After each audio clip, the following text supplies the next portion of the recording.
Yeah, yeah. So just record that through Skype rather than my screen recorder, which is having connections again. So with our project, we have what we have to do. So I've probably had that discussion with each of you and in front of you in regards to when we're doing planning approval. We don't only have to think about planning approval. We have to think about the implications of building approval as well when it comes to major structures and major changes. So we've got to think about driveway access and widths and tank locations and all these sorts of things that will impact on our building approval. So things that we don't necessarily have to. Council doesn't say we need to look at those things. We need to look at those things to ensure that we're not going back to planning approval again. So that's one way in which we look at our order of approach and we decide these are the important things to be looking at this point beyond what's necessarily specified to us. That's all well and good for your standard residential development. When we're starting to do multi-residential development and or commercial projects, we also have to start thinking about things like car parking, access and egress. So once we step away from our volume 2 NCC and we step into volume 1 National Construction Code, then we have a myriad of things that we have to meet. So we're thinking about things such as fire resistance and stability. We're thinking about access and egress for both when we get multi-story, we've got to think about our stair design. We've got to think about that in context with fire separation and required exits. We have to start thinking about access for people with disabilities. Whenever we're designing a public space, we have to ensure that there's access for people with disabilities to all areas that would reasonably be accessed by any of the occupants of that building. So when we talk about things like that, we're not thinking about disabled access to janitors' facilities, to plant and machinery rooms, lift shafts, all this sort of thing. We're not, so they're not areas that would normally be accessed by the public. But any of the areas that do have to be, or that are normally accessed by public or occupants of that building, we have to make them disabled compliant. And then we also have to think about our car parking facilities. What car parking facilities are required, and also start looking at our landscaping. So there are some of the bigger things that we have to look at that point.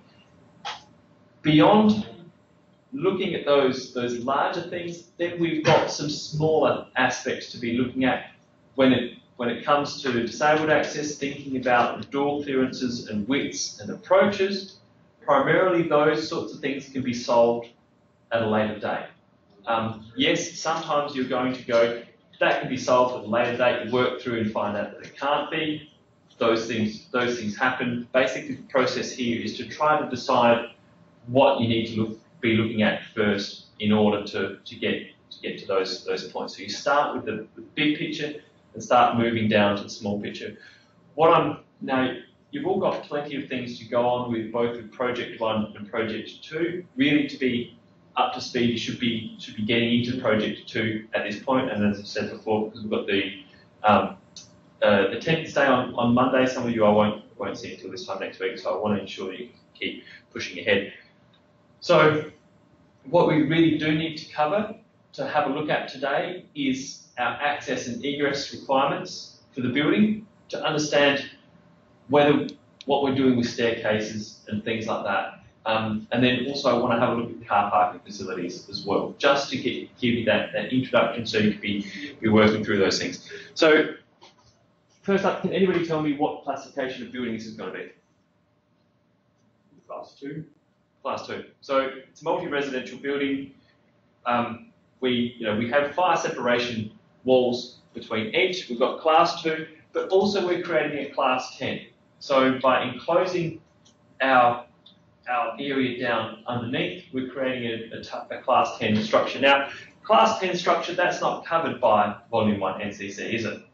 So we've got 1 and 10 for Volume 2, 2 through to 9 in Volume 1. So we don't actually have fire separation requirements and so on pertaining specifically to our Class 10 structures in that. So sometimes we look at the NCC and it says this is how you deal with multiple classifications. But we've got those multiple classifications. We've got classifications that are outside of our volume 1 that aren't treated with those fire resistance aspects. We don't have to treat those in concert with that classification 2, but we should be going back to our volume 2 to look at with that class 10 structure, what sort of setback does that need to have from a boundary, or if it doesn't have those setbacks, what sort of materials, etc., do we need to have to ensure that fire spread doesn't happen? So we're crossing between several volumes of the NCC with this project,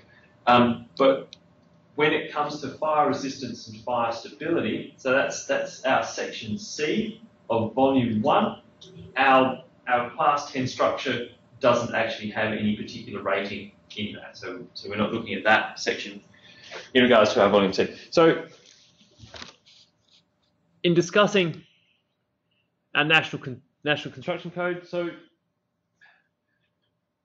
all of you in this room are either doing compliance or have done compliance. You should be relatively familiar with your 2 volumes, the way that they're set out. So our volume 2, we've got numbers for everything. Section 3, 4, 5, 6, etc., etc.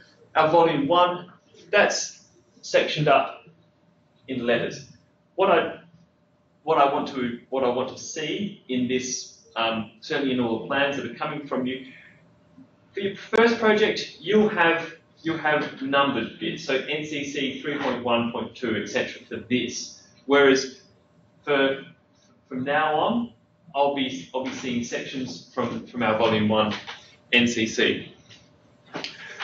The things, primarily, if we start thinking big picture with this project and start looking at overall design and get that idea of, okay, these are the main parameters that we have to work within.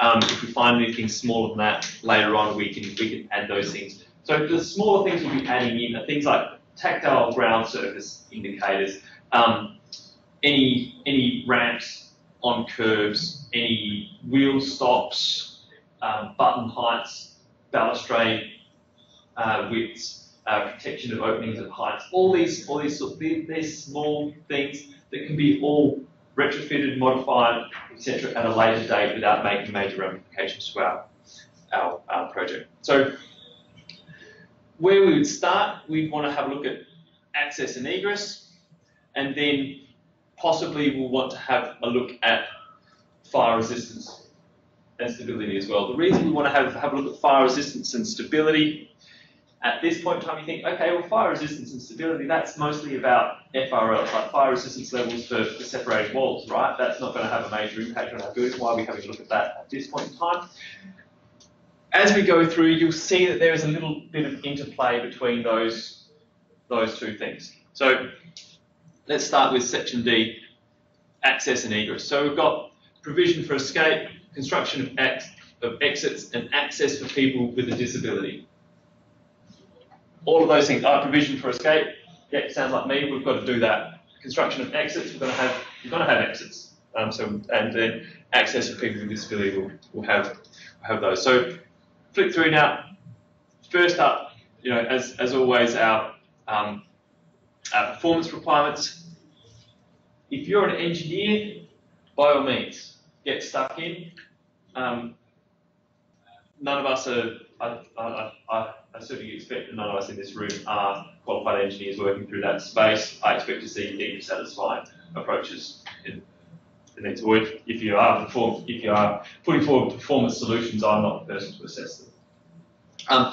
So we're looking at our deemed to satisfy. I'll have to make this a bit larger for all of you to read that one, because it's quite small at the back there.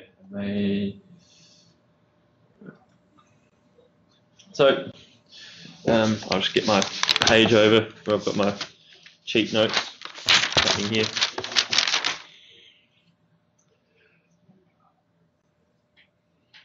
So we're working through it. We get to this point here, number of exits required. So all buildings, every building must have at least 1 exit from each story. Yeah, like you've got to, okay, that's, the NCC has these statements in there. The other one is like, every staircase has to have at least 2 steps, or 2 stairs, otherwise it's a step. But yes, we've got to define those things. Class 2 to 8 buildings, in addition to any horizontal exit, not less than 2 exits must be provided from the following.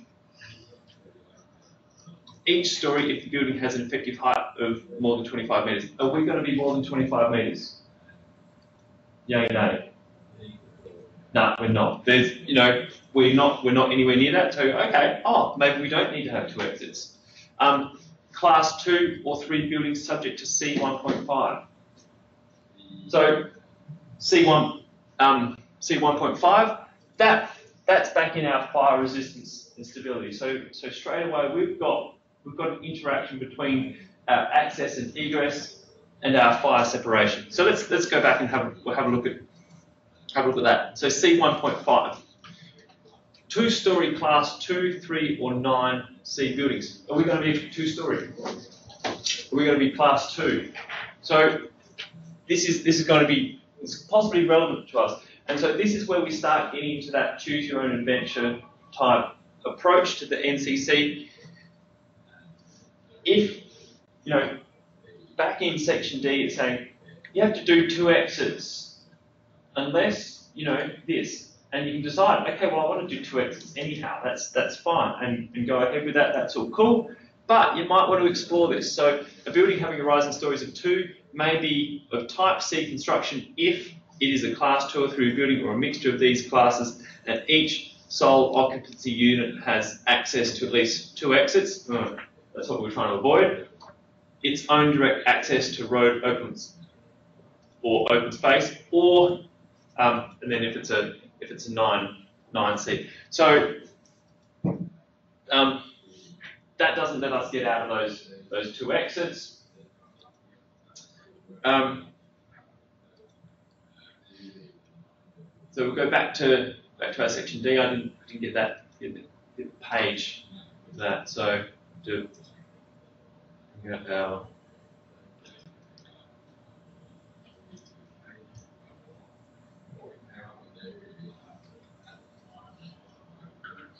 larger. Yeah.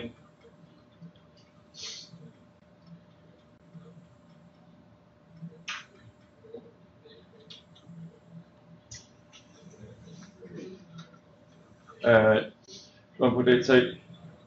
Oh. Yeah.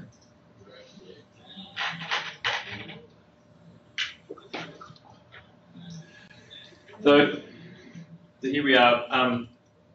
Every building must have at least 1 exit from each story. In addition, any horizontal exit, not less than 2 exits, must be provided from the following. Each story of the building has. So we're not that. Class 2 or 3 buildings subject to C 1.5.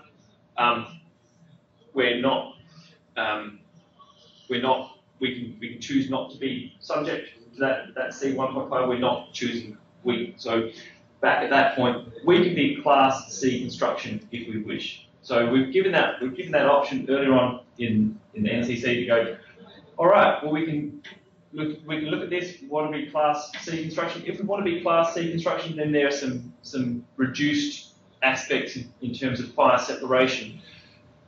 But in that class C construction, it says, well, if you're going to do that, then you have to have 2 exits. So we're presented with some choices. So far at this point in time, we can choose. Now, we haven't gone through to do our fire separation. I won't give the game away on that. But we can choose another class of fire separation, possibly go with 1 exit, follow that one through. We can go with, all right, let's be type C. We don't want to be spending money on fire separation in other aspects. Put in 2 exits. We have to do that. Possibly we're going to have to put in 2 exits anyhow, so that might be something that we revisit. Is that sort of making sense? Sort of, yeah. So we've got multiple choices here. We've got several different choices that we can choose. Now, yes, the NCC can set things out in a fairly prescriptive fashion, and you can follow. This is the easy path through, but the easy path through is not always the cheaper path through for your client. So we've got that, and we've got those choices. And then we're not a Class 9 building. We're not going to agree that's for aged care, etc., and institutional buildings. We're not spectator stands, etc. Okay, so we head down to D 1.3. When fire isolated stairways and ramps are required.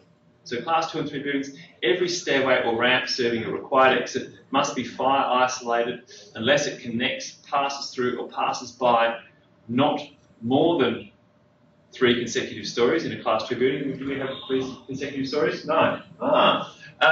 2 consecutive stories in a Class 3 building. We're not a Class 3 building. That doesn't apply. Add 1 extra story for any classification, may be included if, etc., etc. Well, yes, we do have accommodation for motor vehicles, so on, but we're not anywhere near that yet at this point in time. So we're only a 2-story of a Class 2.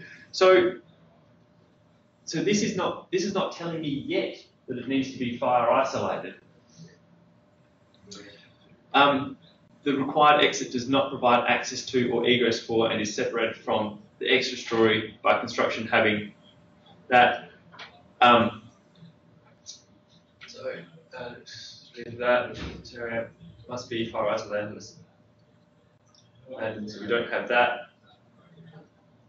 Yeah, so we're not adding 1 extra story. We're not pouring through that section. So far, there's nothing telling me there that I need to actually fire isolate those, because I'm not meeting either of those first points.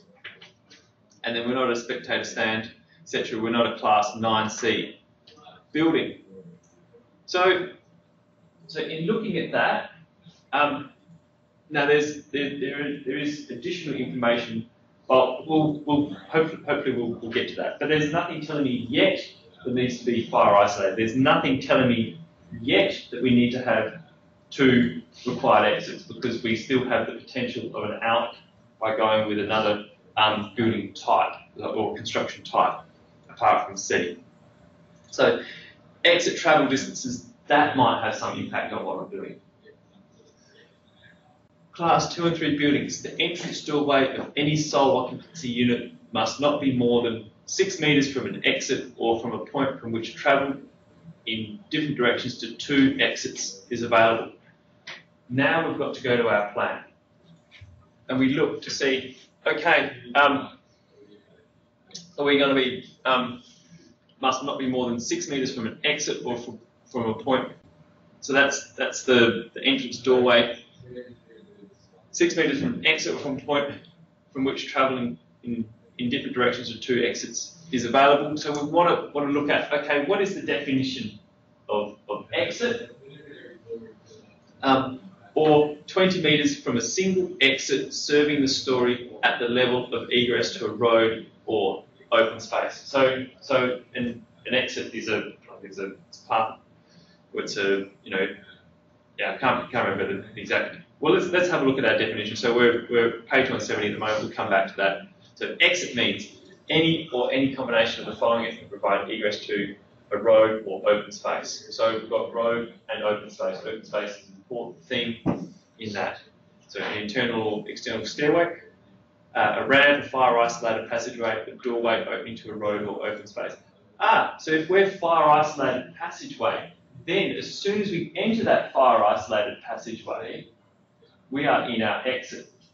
So otherwise, if we're not fire isolated, that's where we're providing egress to the road or the open space. So we're either going to be from the doorway of whichever unit, we're going to be 20 metres all the way down till we meet that open space, or 6 metres before we enter a fire isolated stairwell. So it says we don't need to be fire isolated, but if we choose to go down that path, then we have that option of our about 6 metres, or if the furthest, or if the entry door to our furthest apartment meets that 20 metres, we can still get away with one exit and it doesn't need to be fire isolated. So is that still making sense? We've still got, so it's, you could probably draw yourself a pictorial diagram of the multiple paths and you get something looking much like a family tree here. What you're going to have to do is have Revit in front of you, have those plans in front of you, just work your way through these things. But you've got, what I'm saying is you've got options. So we'll go back to page 170.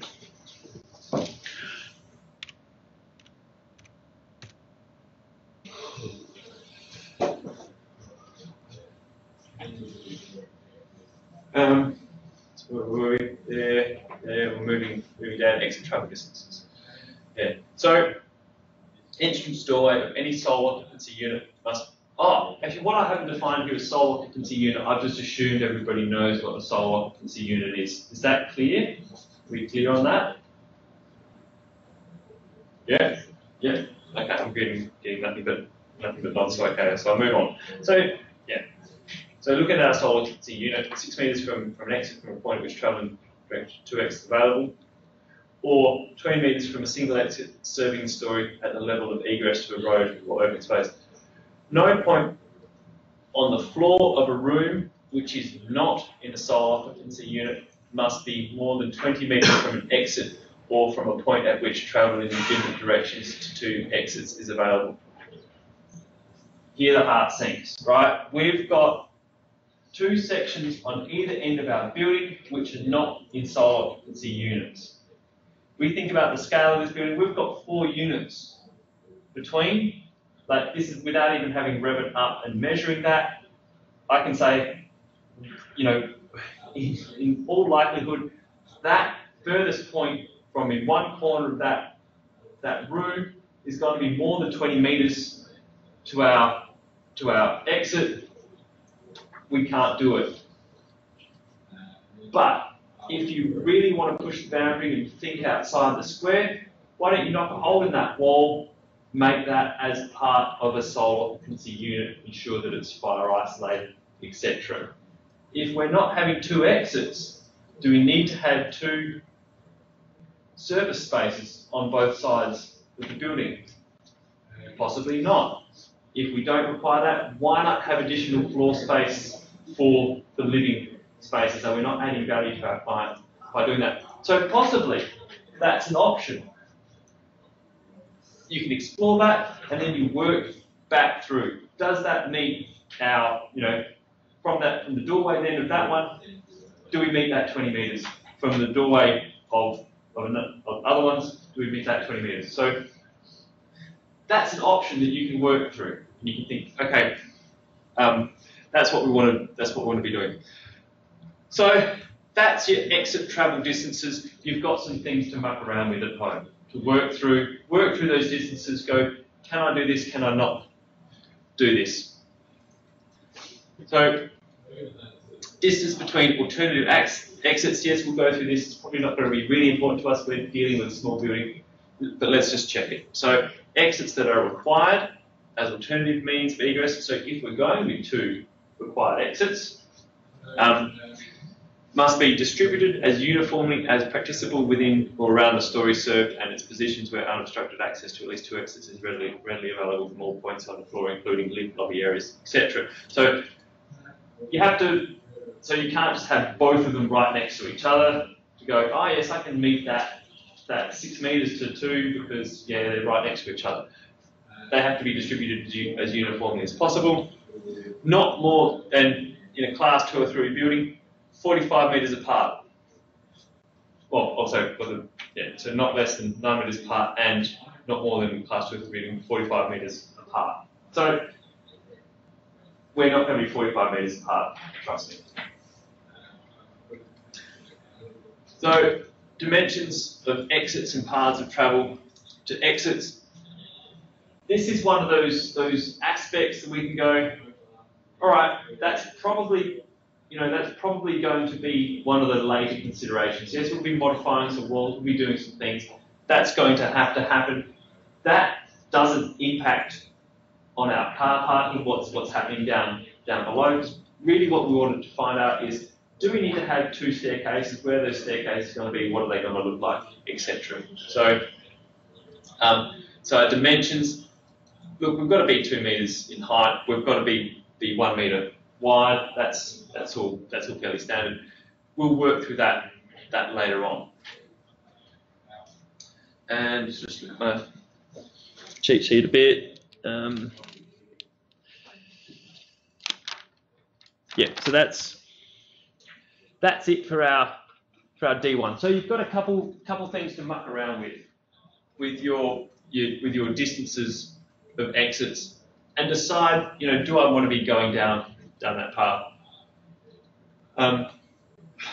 Look, okay, yes, you can do that. External stairways or ramps in lieu of a fire isolated exit.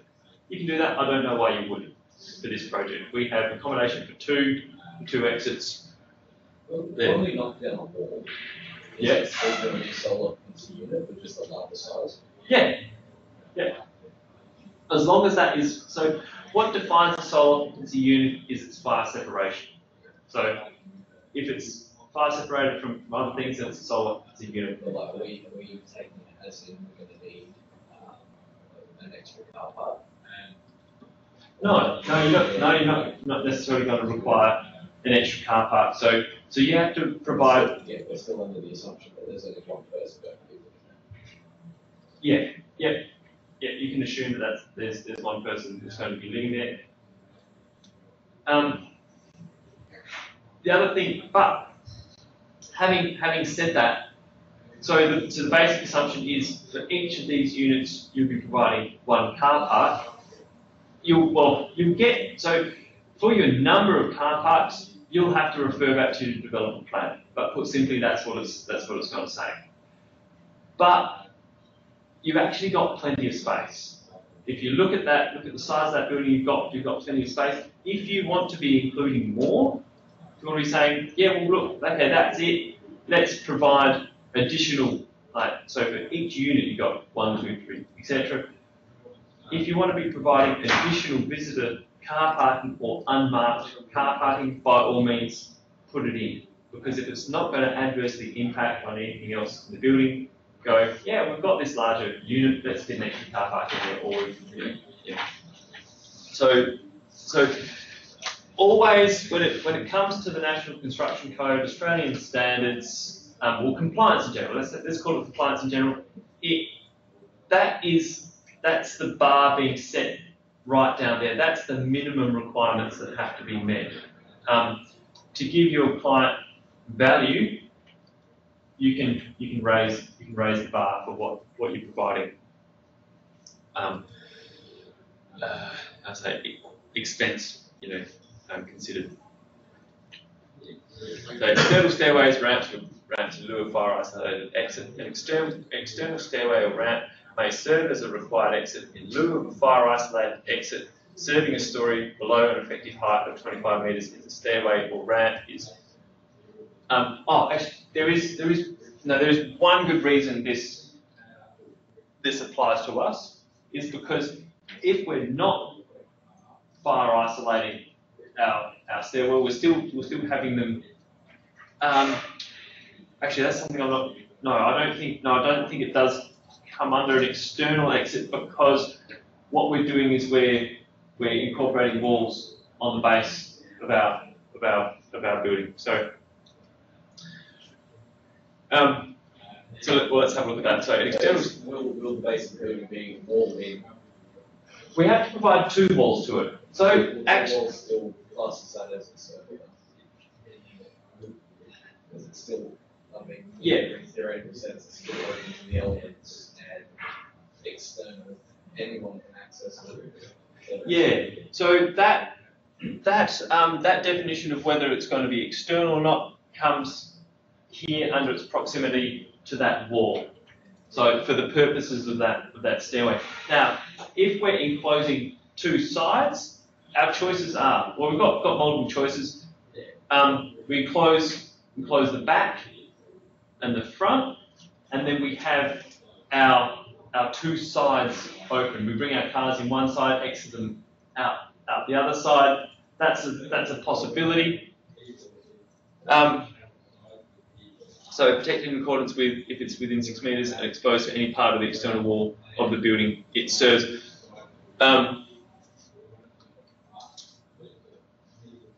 That, you know, if we go down that scenario, we're probably not going to be able to have our stairway further than that 6 metres from there.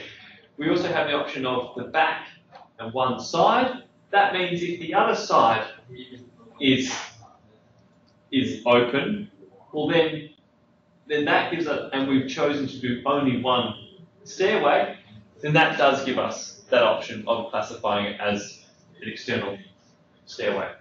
So there is that possibility, depending on which two we choose.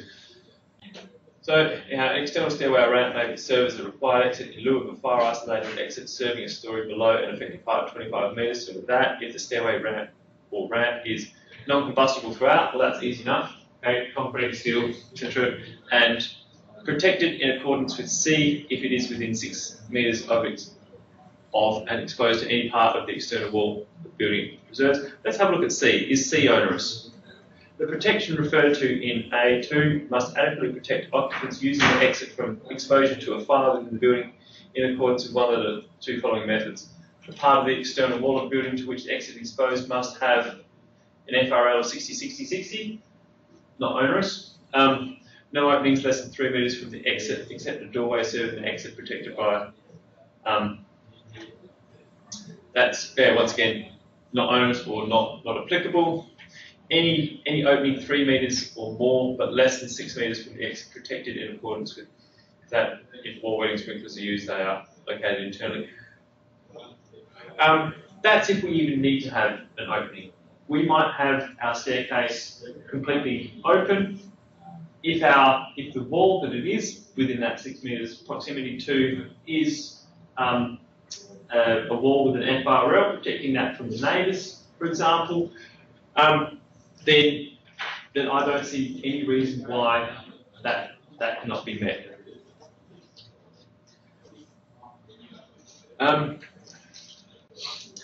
So earlier on, we were given that thing of you have to have a fire isolated stairway in, and we've got 25 metres in height, and we're not one of those, and we're not a class 2 building that's 3 stories or more. So we're still open to this non-fire isolated stairway because there's nobody's telling us we need to do that yet.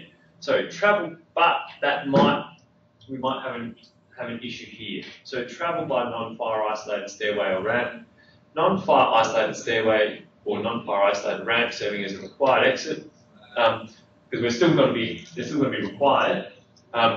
Must provide a continuous means of travel by its own flights and landings from every story served to that level at which egress to a road or open space is provided. Okay, so provide a continuous means of travel. Yeah, well, it's going to provide a continuous means of travel. We're going to have stairways, we're going to have landings, etc. We continue through that. In class 2, 3 or 4 building, the distance between the doorway of a room or solid occupancy unit and the point of egress to a road or open space by way of a stairway or ramp is not fire isolated and is required to serve that room or solid occupancy unit must not exceed 30 metres in a building of type C construction or 60 metres in all cases.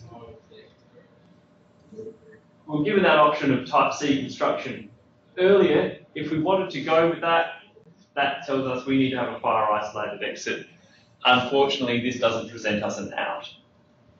So that's,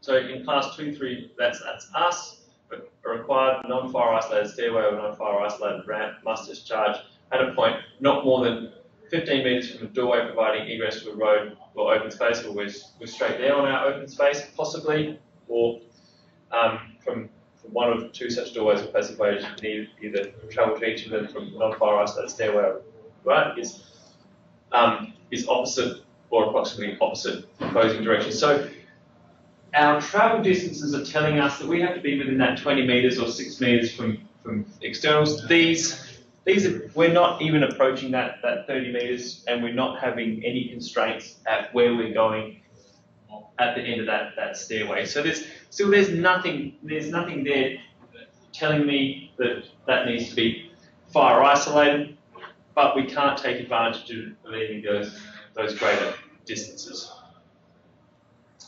Here we go, got mentioned of 2 or 3 building again, class 2 or 3 building.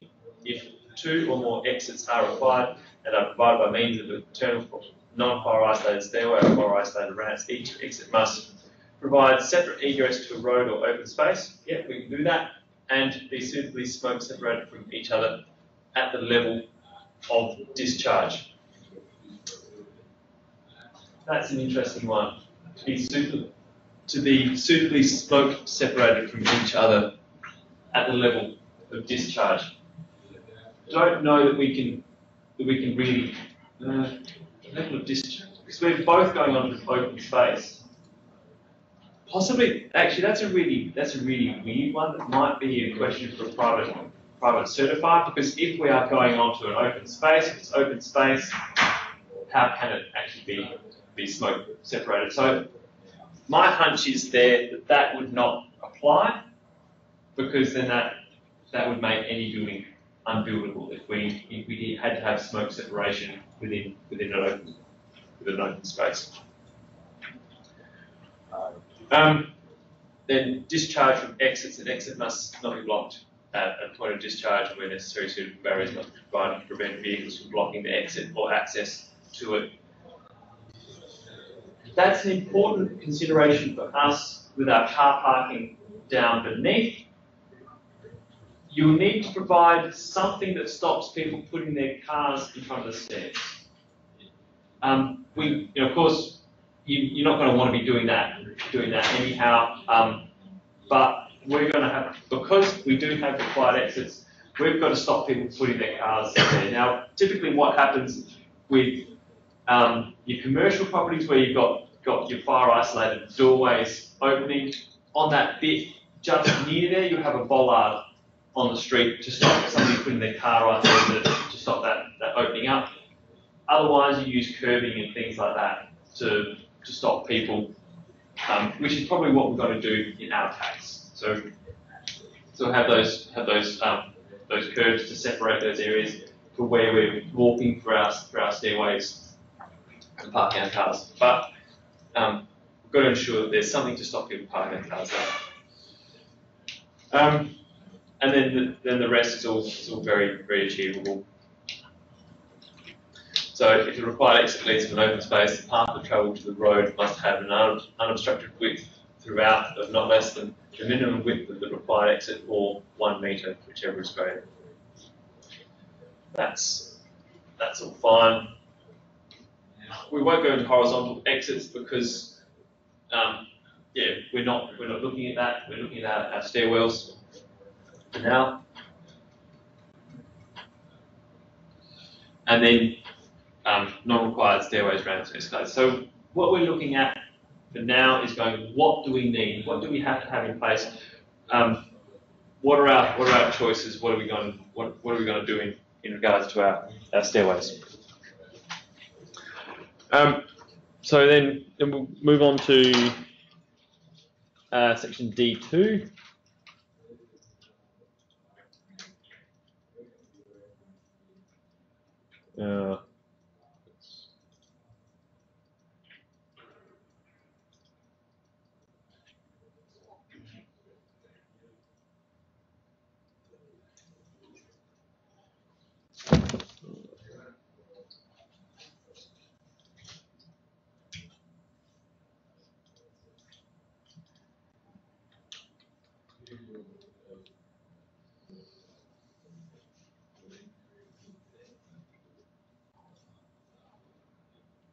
So if we're choosing to have fire isolated stairways and ramps, a stairway or ramp that is required to be within a fire resisting shaft must be constructed of non-combustible materials and so that if there is a local failure, it will not cause structural damage to or impair the fire resistance of the shaft. So that needs to be an autonomous structure that won't be impeded by or won't be negatively impacted by other building elements falling around it, and it has to be non-combustible. Non-fire isolated stairways or ramps. In a building having a rise in stories of not more than 2 required stairs and ramps, including landings and including building elements which are not required to be within a fire-resisting shaft, must be constructed according to D2.2. So this might be an option for us. So D2.2, once again, non-combustible materials, or only of reinforced or pre-stressed concrete, well, that's fairly non-combustible material, or steel in no part less than 6 metres thick, or timber that has a finished thickness of not less than 44 millimetres and has an average density of not less than 800 kilograms per cubic metre and a moisture content of 12. So that's seasoned. So seasoned hardwoods. So as you probably recognise from AS 3959, you've got table E and table F of your timber densities. Is it table F that's the 800 kilograms per cubic metre and table E that's 750? I'm not sure. Can't remember. But either way, you've got some timbers there that you can use. If you wanted to do that, probably you're not going to. You're going to most likely it's going to be a formed up concrete set of stairs, or if not, a set of steel stairs. Then D2, as we're looking at D2.3, then heading down to D2.8. Enclosure of space under stairs and ramps, so fire isolated stairways and ramps. If the space below a required fire isolated stairway or fire isolated ramp is within the fire isolated shaft, it must not be enclosed to form a cupboard or similar enclosed space. So that's something of,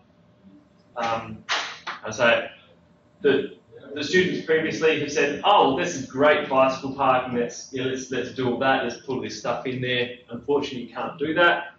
And then non-fire isolated stairways and ramps. Space below the required non-fire isolated stairway, including an external stairway or non-fire isolated ramp, must not be enclosed to form a cupboard or other enclosed space unless the enclosing walls and ceilings have an FRL of 60-60-60, and any access doorway to the enclosed space is fitted with self-closing fire door. So, can be done if you want to make it of fire-resisting construction. Then we're 2.8 and then 2.13.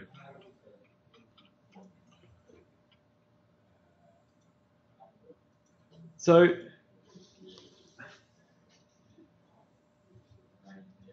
has everybody here, in construction materials and methods, I touch on it, how to design stairways. But not everybody has been through that, or we certainly don't go through it in detail in materials and methods.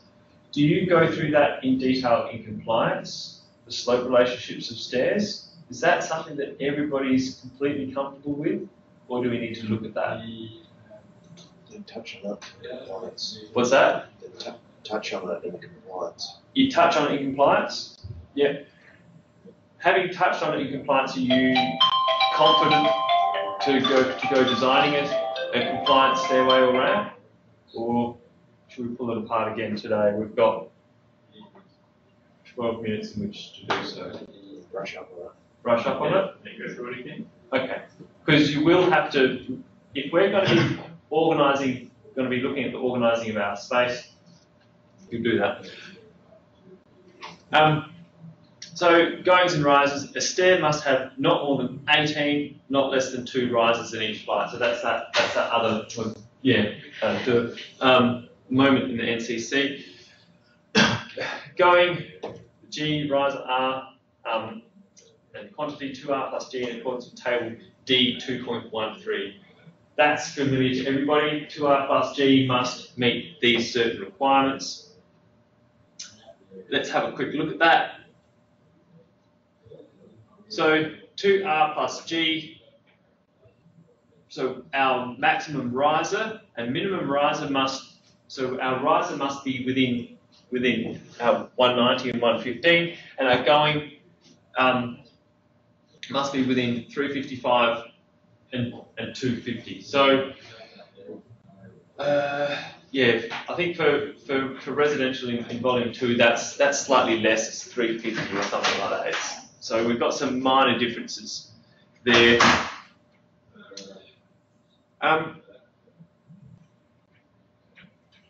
Look, we've got private stairways are stairways in a solar, it's a unit in a class 2 building or class 4 building, part of the building, and in any building stairway which are not part of the required exit to which the public do not normally have access. We've got to go with public stairway. So our 2R plus, so our 2 rises plus going. So the way we're going to arrive, the way I approach the design of a set of stairs is from going, I want the smallest set of stairs in that space to start off with, because you look at, okay, this is our base requirements that we have to meet to work out what we have to meet. The assumption is, well, let's go with the smallest space taken up by our stairway, and then we can increase that if we wish. So I'm always going to go for the steepest stair possible. So for the steepest stair possible, it's going to be maximum riser of 190, minimum going of 250. So 2 rises plus your going in that situation, that's going to be 380, 580, 430. Is that right? No, it's got to be more than that. Hang on. So 190 is 380 plus, so we're at 580, so it's 630, sorry. So we're at 630, that falls within that range.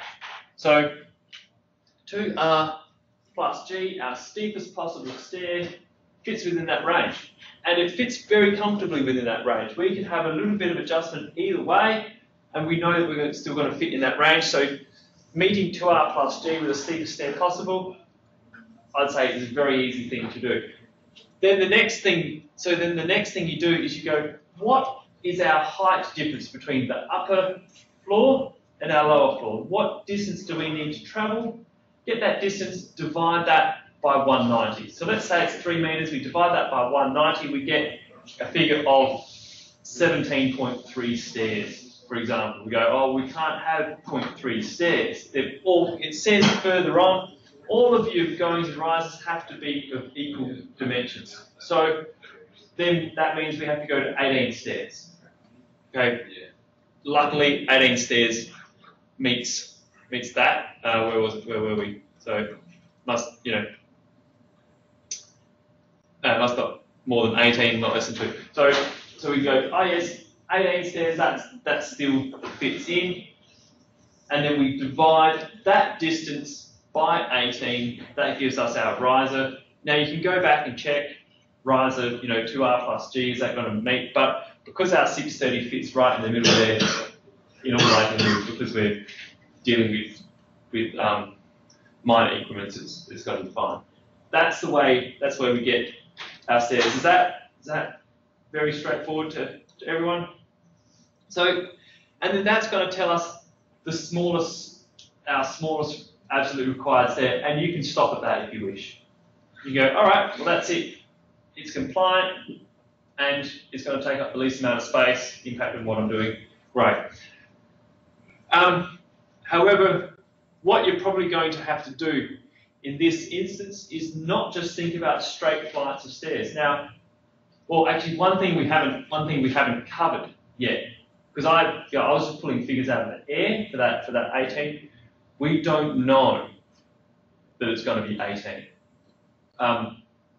So you're going to have to go through that process and you work out if you're going to end up being more than 18. Well, because you can have no more than 18 in a flight, that means you're going to have several flights. The only way to have several flights is to have landings in between. So we go up some stairs, we have a landing, we go up some stairs, we have a landing. That's not the end of the world. In fact, it might very well be the best approach. So you've got your various different stair designs. One is a straight flight, straight landing, straight flight. You're not turning any corners, not doing any dog legs. Another one is quarter turn, so you're coming down quarter turn, come down the other way.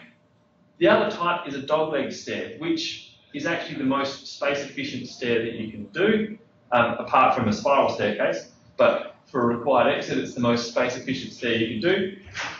You come down to what's called a half landing. You turn around 180 degrees, you come back down again. That allows you to squeeze your staircase into almost half the distance of a straight flight all the way down. Ends up being wider, of course, so twice the width. But that may be an option that you want to look at, even if you're not exceeding those 18 stairs. So if you're exceeding the 18 stairs, well, you've got to do something like that. Anyhow, if you're not, well, then you've got those two options. So then you're going to have, I went up, all right. Going some rises, and then we'll scoot down to landings, because we might do that. Now, a landing having a maximum gradient of 1 minus the 50 may be using any building to limit the number of rises at each flight. The only reason we'd have a gradient on a landing is if we're going to get rain on that landing. If it's exposed to rain, then we'll want to have a gradient on it for water to go away. If it's not exposed to rain, well then that's really not a consideration. We're not going to have a gradient on our landing. Our landing be not less than 750 millimeters long, and where this involves a change in direction, the length is measured 500 millimeters from the inside edge of the landing and have a slip-resistant surface, etc. So not less than 750 millimeters long. I mean, that's not going to be an issue because we have to make a good check on it. Yeah. That's a point.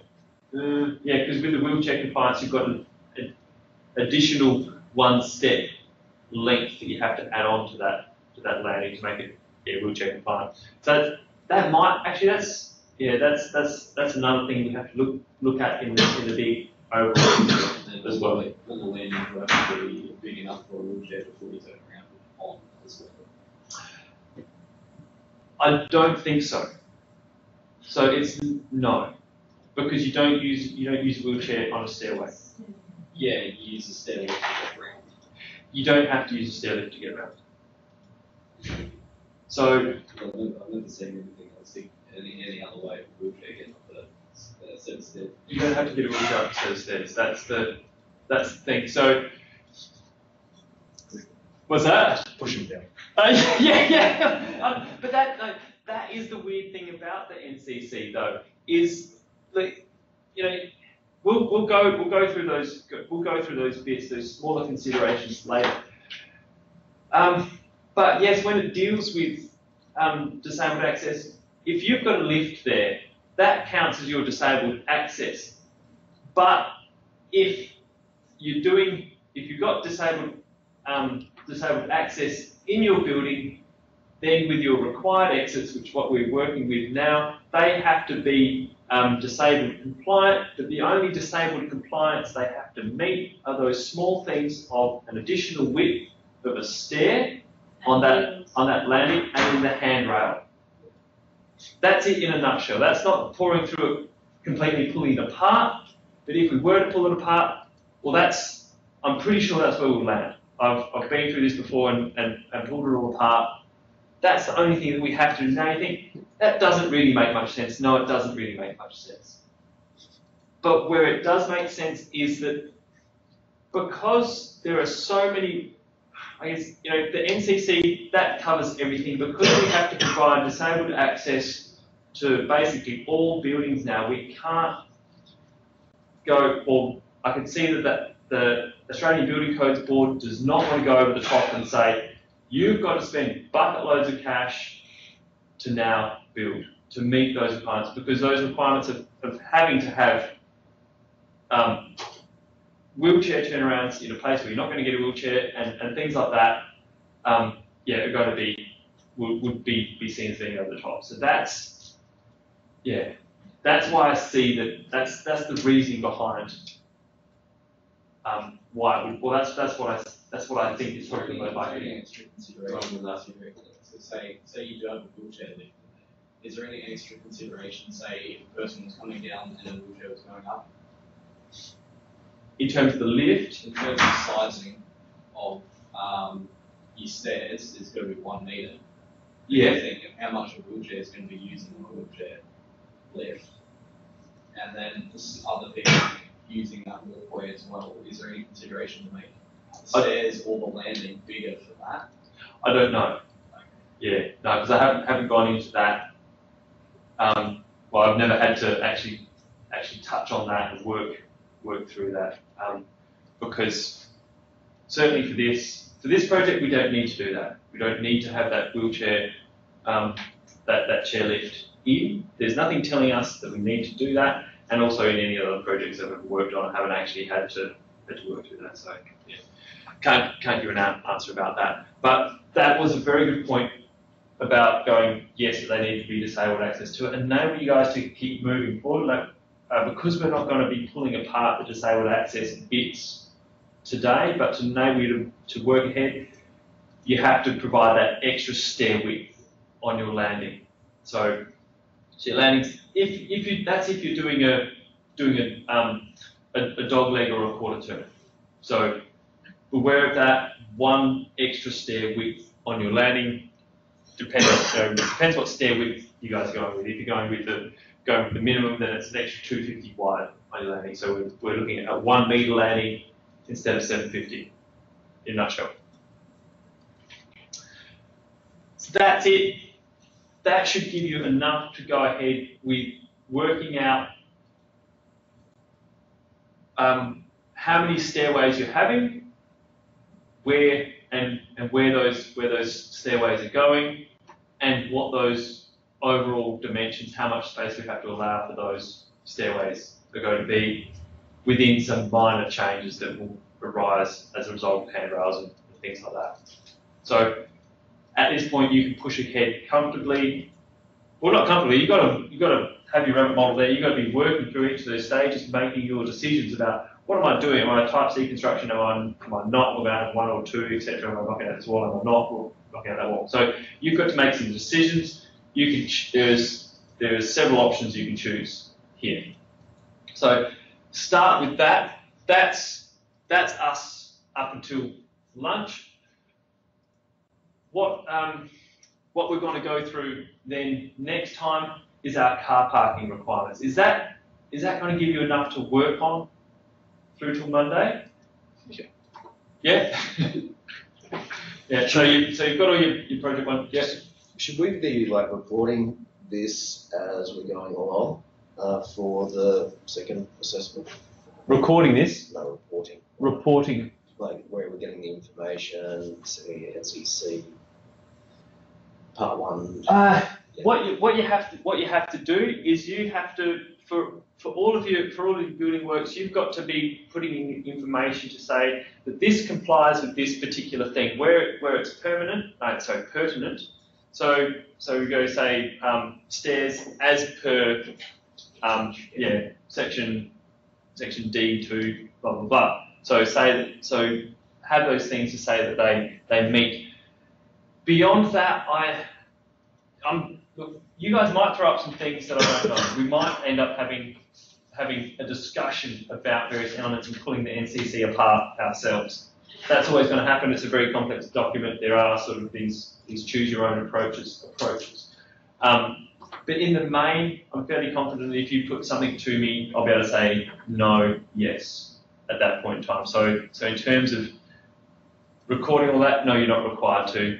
Unless you want to have that discussion with me about something and pull something apart, then yeah, well. Any other questions in regards to that? No, all good. Yeah. I haven't seen that project, Yeah. I'm still stuck with Yeah. So you're still project 1. Yeah, I just wanted to ensure that because we're doing that attendance day on Monday, that I'm not leaving any of you wanting for something to do. That you've given everything to be able to stay busy up until this point, because it's a very fast-paced situation.